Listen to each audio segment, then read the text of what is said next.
আসসালামু আলাইকুম বন্ধুরা, রৌদ্রময় বালুচর গল্পের পার্ট 4।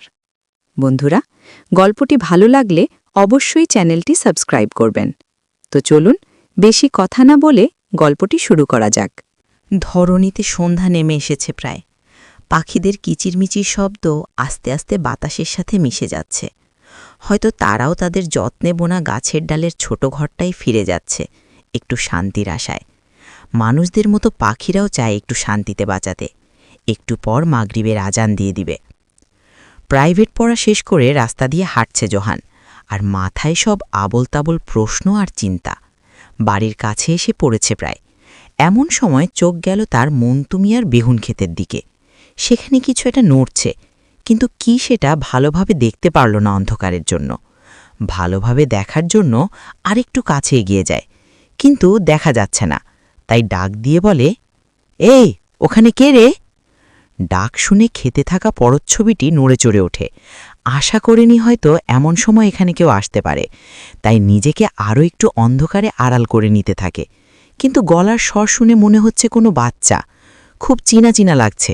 এটা জোহান নয় তো? কি জ্বালা! এই আপদ এখানে কি করে আবার?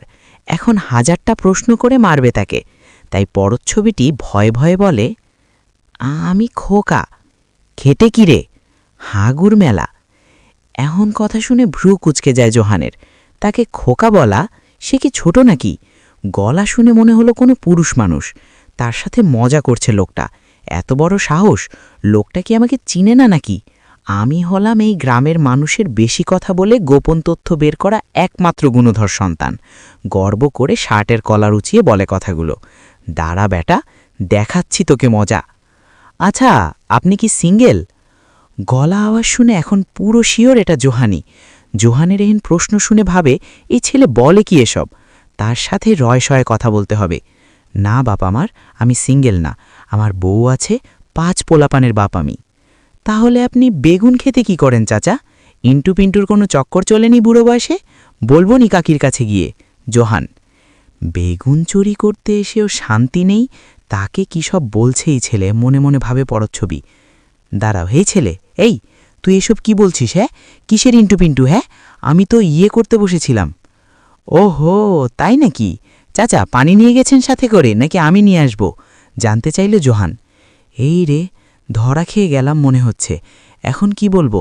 কিছু একটা বললে আপদটা বিদায় কি আগে পরে দেখা যাবে সব। বাপ, আমার অনেক জোরে চাপ দিয়েছিল, তাই পানি ছাড়াই বসে পড়েছি। আমাকে একটু পানি এনে দিবি বাপ? এই তো বেটা বাগে এসেছে। এখনই জিজ্ঞেস করে ফেলি বাড়ি কথায়। চোর ধরা পড়ে যাবে। হি হি হি হি, কি আনন্দ! আমি কিভাবে পানি এনে দিব? আমি কি আপনাদের বাড়ি চিনি নাকি? তুই গিয়ে তোর রাবিয়া চাচিকে বল 1 বধনা পানি দিতে, তাহলেই হবে। জোহান লোকটার কথা শুনে এবার উচ্চস্বরে হেসে বলে, আরে বাচ, ধরো লুঙ্গি, মারো টান, বের করে আনো দেখি তোমার মেশিন গান। জোহানের কথা শুনে লোকটা বিস্ময় খেয়ে বলে, এই ছেলে, এই কি বলছিস এসব? কিসের মেশিন গান বের করব আমি? আপনার চাঁদমুখটা বের করুন একটু দেখি। মন্তুমিয়াকে বলতে হবে না তার বেগুন খেতে রাবিয়া চাচির জামাই ঢুকেছিল। জোহানের কথা শুনে ততক্ষণে বের হয়ে আসে। এই ছেলের সাথে বিশ্বাস নেই, কিছু বলে বোঝাতে হবে, কাউকে কিছু যেন না বলে। বাপ আমার, আমি তো এমনিই ঢুকেছিলাম খেতে। মেকি হেসে, এটা আবার বলার কি আছে? যা বাপ, বাড়ি যা, সন্ধ্যা হয়ে আসছে। কোনো বলবো না? আমি তো নিজেই চোখে দেখেছি আপনাকে বেগুন চুরি করতে। এখন আমি সবাইকে বলে দিব। জোহান, বলিস না বাপ, আমার সম্মান খোয়া যাবে, মুখ দেখাতে পারবো না আমি কাউকে। আচ্ছা, বলবো না, কিন্তু আমার একটা শর্ত আছে। কি শর্ত? ভ্রু কুচকে বলে লোকটি। শর্ত হলো, IITA করব আমি বিয়ে, খরচ করবে তুমি, বিয়ে করব আমি। আমি যখন বড় হয়ে বিয়ে করব, তখন সব খরচ তুমি করবে কাকু, ওকে? হে, কেমন লাগলো শর্তটা? কি বলছো বাপ এসব? এত খরচ আমি পারবো না করতে। অন্য শর্ত দেহ বাপ। এটা তোমার ইচ্ছে, আমি অন্য শর্ত দিব না। এখন তুমি ভেবে দেখো কি করবে। এখন আমি যাই, দেরি হয়ে যাচ্ছে আমার। শর্তটা মাথায় রেখো, ভুলে গেলেই লিঙ্ক ভাইডাল। এমন পরিস্থিতিতে পড়ে লোকটার মাথায় একটা গান আসে। সন্ধ্যাবেলায় বেগুন খেতে, করতে গেলাম চুরি, ধইরা দিয়া বইরা দিল, আর যাব না বেগুন তুলিতে, ওলো ললিতে। জোহানা দাঁড়াল না সেখানে, বাড়িতে চলে আসে। ঘরে ঢুকতে নিবে এমন সময় দেখা হয়।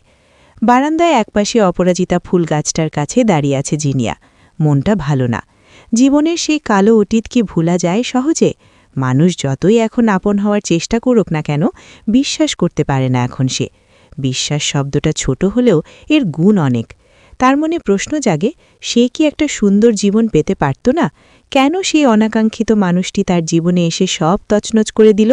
কী ক্ষতি করেছিল সে? এখন নিজেকে স্বাভাবিক রাখার কত চেষ্টা করতে হয়। সেও তো একজন মানুষ।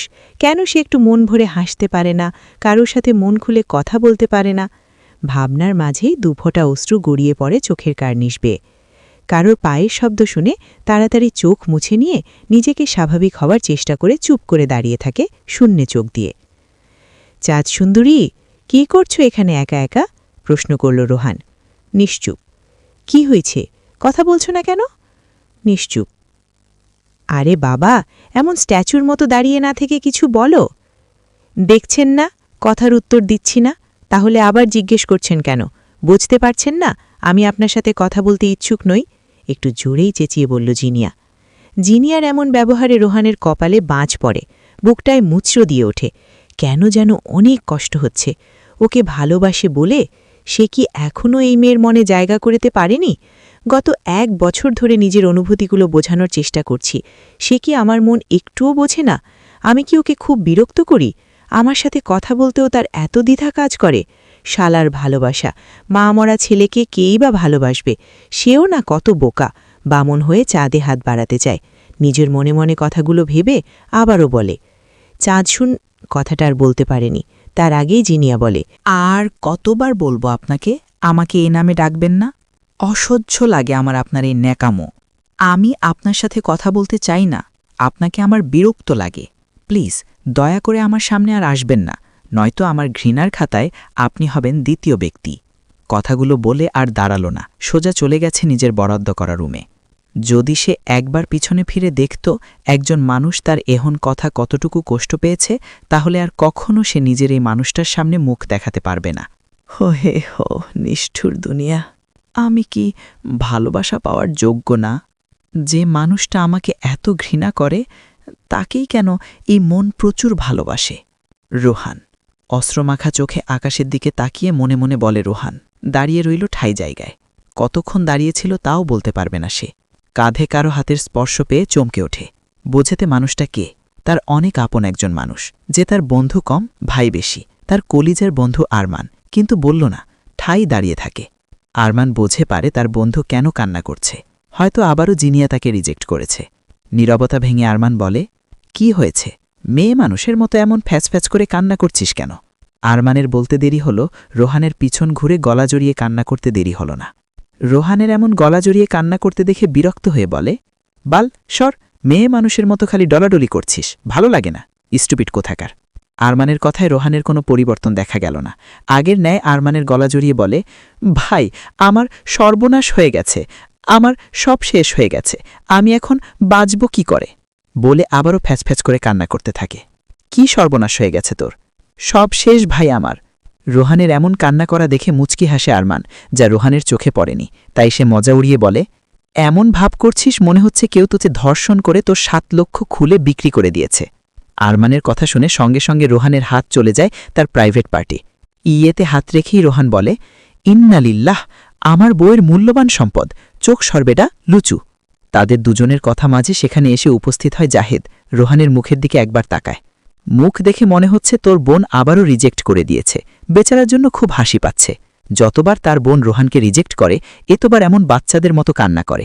এটা নতুন কিছু নয় তার কাছে। এবার উচ্চস্বরে হেসেই ফেলে বলে, কি রোহান ভাই, আমার বোন আবারও রিজেক্ট করেছে? রোহান কান্না মুখশ্রী নিয়ে বলে, চেষ্টা করতে থাকো, একদিন সফল হয়ে ফসল ফলাতে পারবে তুমি ইনশাল্লাহ। Try again bore. জাহিদের কথা শুনে এবার আরমানও উচ্চস্বরে হেসেই ফেলে। রুমে এসে বেডে শুয়ে পড়ে জিনিয়া। রোহানকে কথাগুলো বলে সেও তো শান্তি পাচ্ছে না, তারও তো খুব কষ্ট হচ্ছে। মানুষটাকে তো সেও খুব ভালোবাসে মনে মনে, কিন্তু প্রকাশ করতে পারে না। তার কালো অতীত তাকে ভালোবাসা প্রকাশ করতে দেয় না। তার তো খুব ইচ্ছে করে যে তাকে এত ভালোবাসে তার সাথে মন খুলে কথা বলতে, তার বুকে মাথা রেখে ভালোবাসি বলতে, ভালোবাসার মানুষের সাথে সংসার করতে। বুকটা ছিঁড়ে যাচ্ছে ওর, মানুষটার সাথে এত খারাপ ব্যবহার করে, না চাইতেও বারবার খারাপ ব্যবহার করে ফেলে। তার তো ইচ্ছে করে হাতে হাত রেখে বৃষ্টির মধ্যে হাঁটতে, কেন পারছে না সে মানুষটাকে আপন করে নিতে? তার মতো করে কেন বলতে পারে না সেও তাকে খুব বেশি ভালোবাসে? হাজারটা ভাবনা মনের মাঝেই চাপা পড়ে থাকে তার। এসব ভেবেই নিঃশব্দে অস্ত্র ফেলতে থাকে জিনিয়া।